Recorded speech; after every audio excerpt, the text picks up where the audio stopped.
Hello children, this is me VishnuRam again with another chapter from our supplementary reader, The Moments.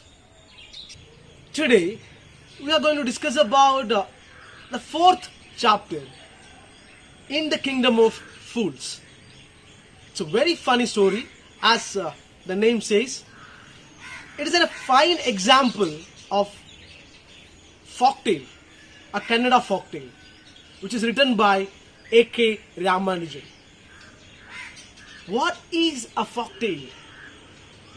Folktale is a kind of story which passes from a generation to another generation. But you know what? They tell stories. You know, our grandmother, grandfather, they tells us a story, and we transfers the same story to our younger generations. This, like that, you know, it was not primarily written, but it was later scripted. Okay, later scripted into paper and like print media. Before that, it was maybe like ages. It was like transported or it transferred from one generation to another. Just like maybe you have heard about the story of Pied Piper, the Panchatantras, Jataka stories, the Akbar Birbal tales. A lot of stories like that. Most of them are folk tales. Generations, all generation passes it to us through. Mostly verbally, they transfer it to the younger generations. Later, like when the print media really got developed, they printed it on paper. They made books. That's it. That's called a folktale. And this is a fine example of a folktale which is written in Kannada. And it's translated into English, which is prescribed for us in the Kingdom of Fools. A.K. Ramanujan. He's an Indian poet. He's not only a poet, a folklorist, a professor, philologist, essayist, playwright, who wrote a lot of works in English, Telugu, Tamil and Kannada, even in Sanskrit. This story in the Kingdom of Fools is really funny. Let's get into it.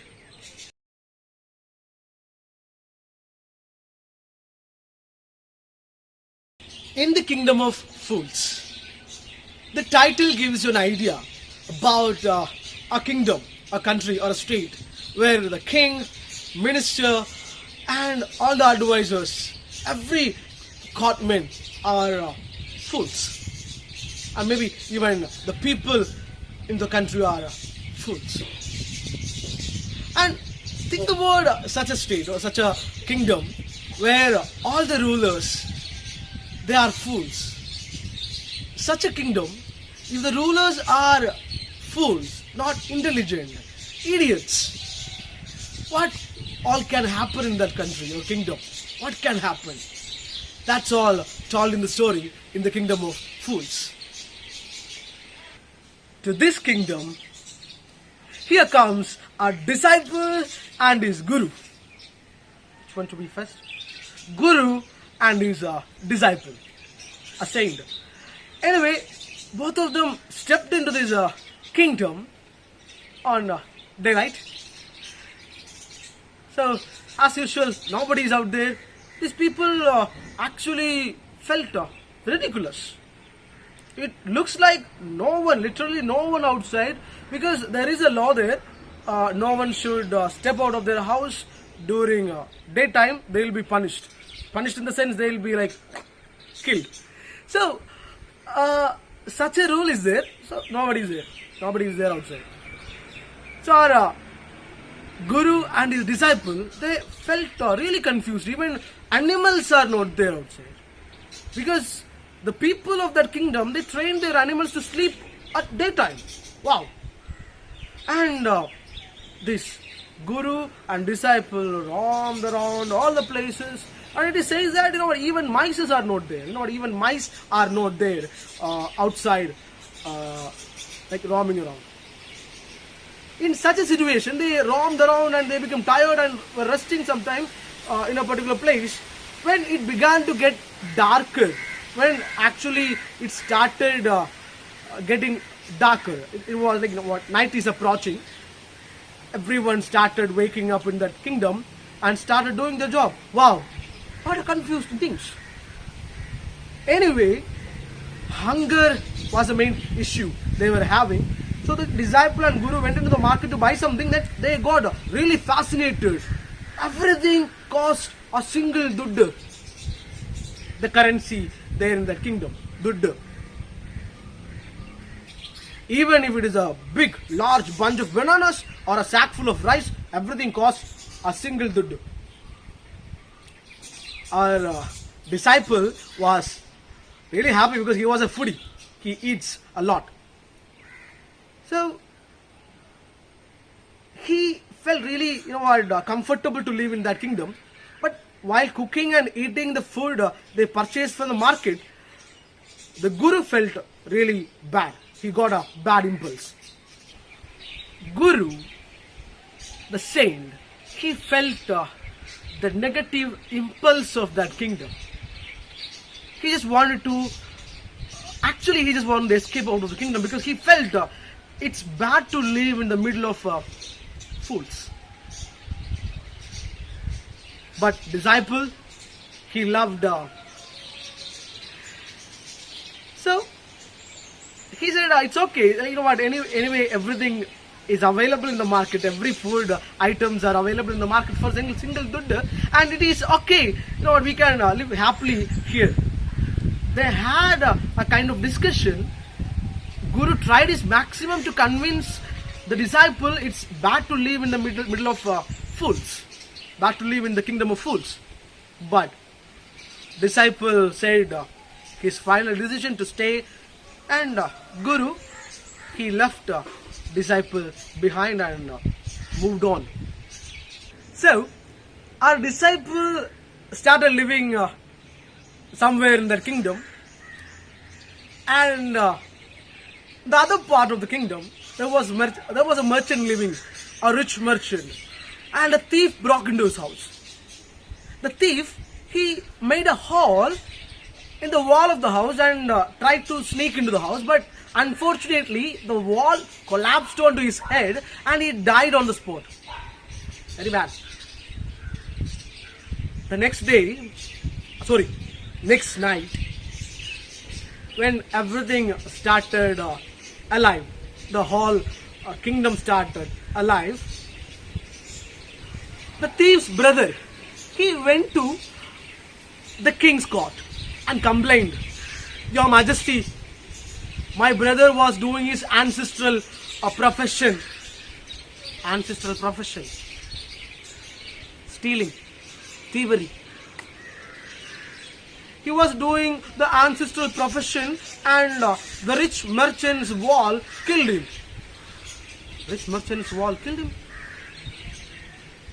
So he must be punished. The wall cannot be punished, right? So the order of the wall, the merchant should be punished, and I need compensation. And the fool king understood the pain of the thief's brother. He ordered his soldiers to bring that merchant. He summoned the merchant to his court, his own court. So the merchant came. He was trembling in fear because whatever crime is there, just like whatever you buy from a market cost one dudd, whatever crime you do, punishment is death. So the merchant was really frightened. He was trembling. Anyway, he came to the court. The merchant who was accused of the murder, he was summoned to the court, and the king ordered to punish him to death. But our merchant had something to say. Merchant said, Your Majesty, I'm not the one who is behind the murder. The wall was weak. I'm not the reason. The wall was constructed by a bricklayer, a mason. He is the reason. He made the wall really weak. That's the reason why it collapsed onto someone's head and killed the one who was doing his ancestral profession, as king mentioned, or the brother of the thief mentioned. Okay, king thought, yeah, he's right. The merchant is right. He is not the culprit. He is the mason, he is the bricklayer. Bring him here. He ordered, and his soldiers went in search of the bricklayer. As ordered by the king, the bricklayer was summoned, and he accused him for the murder. The king accused the bricklayer for the murder, and bricklayer had something to say. He transferred the crime from his head to a dancer girl, her head. Okay. So he said, whenever he was in the construction of that wall, when he was constructing that wall, he heard a jingling sound from behind. He was in search of who is that one who makes that jingling sound. There was a beautiful dancer lady who was walking to and fro in the street daily, maybe 3 or 4 times.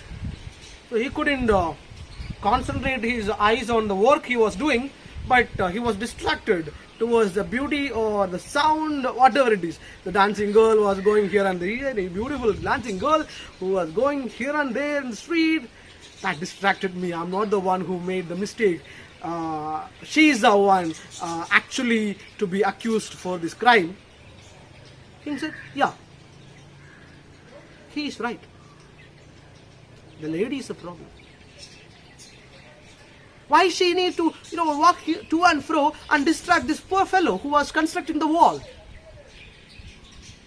He ordered his soldiers, bring that lady here. That beautiful dancing lady. I want her in my court right now. The soldiers, just like that, they went again to bring that lady. So, as ordered, the dancer was summoned to the court, but as everyone transferred this crime to someone else's head, dancer to done the same. She transferred the crime, the accusation, on to a goldsmith. Her story was like this. She gave a little bit gold to a goldsmith to make some ornaments, jewelry. But he was delaying his work. He always told to come back later, said excuses.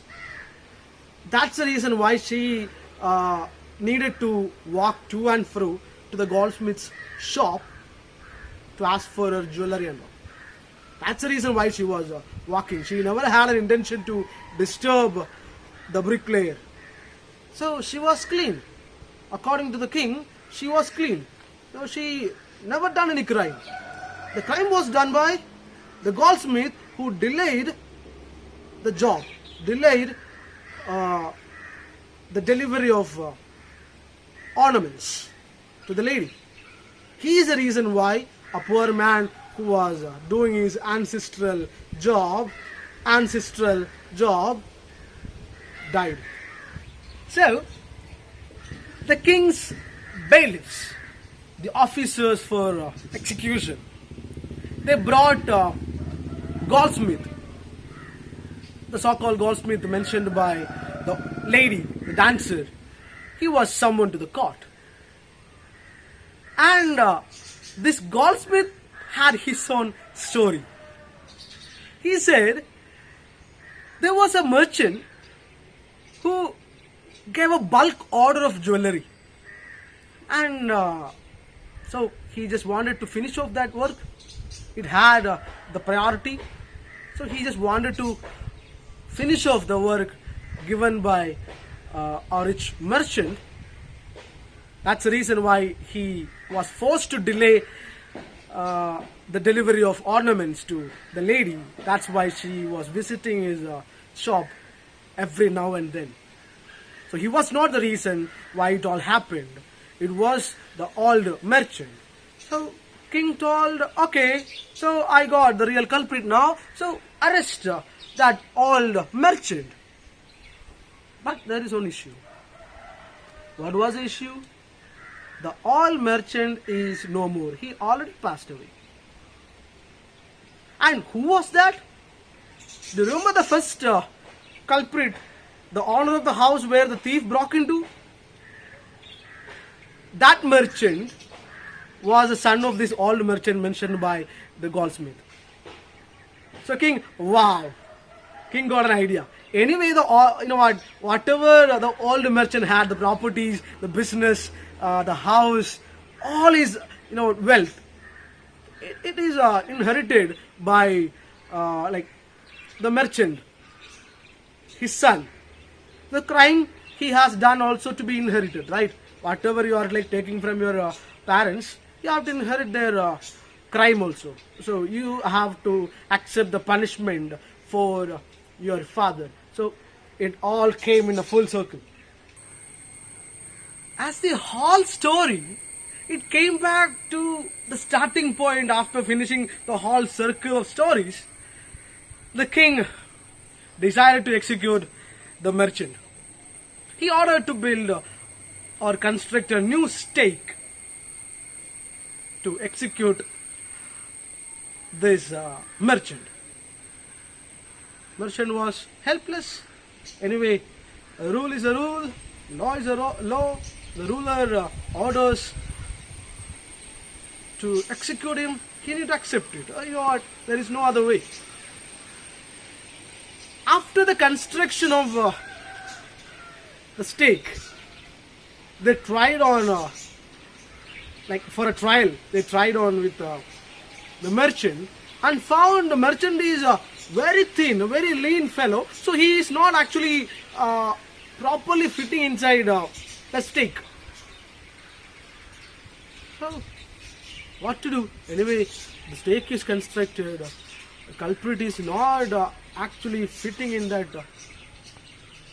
We know what normal people think for the solution for that. But the king ordered to find someone little bit fat, someone from the find someone who actually fit to the stake. Because anyway, somebody should be punished. So who is that somebody? The bailiffs, the executioners, the soldiers, they went in search of a person who was actually fat enough to fit in that newly constructed stake. And they found none other than the disciple who visited with the guru. You remember, right? That fellow, because easy food comes in one duddu, he ate too much and got fat. So they arrested this one and brought to the custody, and they were actually going to execute him. And he understood that he is in trouble, and he said that, no, I'm a sage, I'm a saint, I'm not I'm a sannyasi, I'm not a culprit, so leave me alone. No way. Nothing was helping him. So he actually closed his eyes and prayed to his guru, please help me, I made a mistake, I would have come with you. The guru, with his magical power, he understood that his disciple is in trouble. So he rushed towards the kingdom. So, when the guru reached the disciple, first he scolded his disciple for not listening to his words and staying at the kingdom of fools. Then he whispered something in the disciple's ears. After listening to what the guru whispered, he started screaming and shouting that, Your Majesty, kill me first. And then the guru, he said, no, I'm the guru, he's a disciple, kill me first. So these two people actually, they got into an argument. They started fighting to be killed first. The king and minister, they got confused. People fighting to be killed. Why is like that? The king, he went and asked Guru, why you want to be killed? Why you want to be killed first? Why you people are quarreling for to be killed? Then first of all, Guru was not ready to disclose the secret. Then he said on a particular condition, if I say the secret behind what is happening here, will you kill me first? That was a condition. So king said, okay, you tell me the secret, I'll kill you first. Then Guru said, the stake you have built for the execution is brand new and never killed any criminal on that. So as there, that is a sacred, a stake of justice, whoever dies first in that stake will be reborn as the king of the kingdom, and the second one as a minister of the kingdom. It is said by someone really a sacred person, a guru. So guru, he won't tell lies. This was the idea of the king. The king ordered the executioner that the culprits to be executed will be sent later, and he disperses everyone, sending these two people, Guru and disciple, to lock up, and maybe he thought for a while. Later, the king himself and the minister, they disguised themselves as the Guru and disciple and went before the executioner to execute themselves, to reborn as the new king and minister of the same kingdom, because they wanted to rule the kingdom again. Before going to the executioner, they released the Guru and disciples. They escaped. And the executioner thought this is the Guru and disciple, and he executed both. And they, discarded the body. When people came to know that, looking at the body, they recognized it's their king and minister dead, and they don't have a king and minister. What will they do? They were really depressed. They were confused. We have nobody to rule over us. So they, at last, somebody told, we can make the Guru and disciple as our king and minister. They went to the Guru and disciple and asked, can you be our king and minister? As the people approached the two, the disciple and Guru, for making them their king and minister, disciple was just before he was ready for living in their kingdom, he is ready to become their ruler. But Guru was not impressed with the people and the kingdom of fools. But after too much pressure, Guru agreed. But he had some conditions. He said that he'll change all the rules and regulations whichever is present in that kingdom. So people are ready for a change. As they are ready for a change, he accepted the offer to become their king. And from that day, the kingdom of fools is not a kingdom of fools. It became a normal kingdom as all the kingdoms. Their day became day, night became night.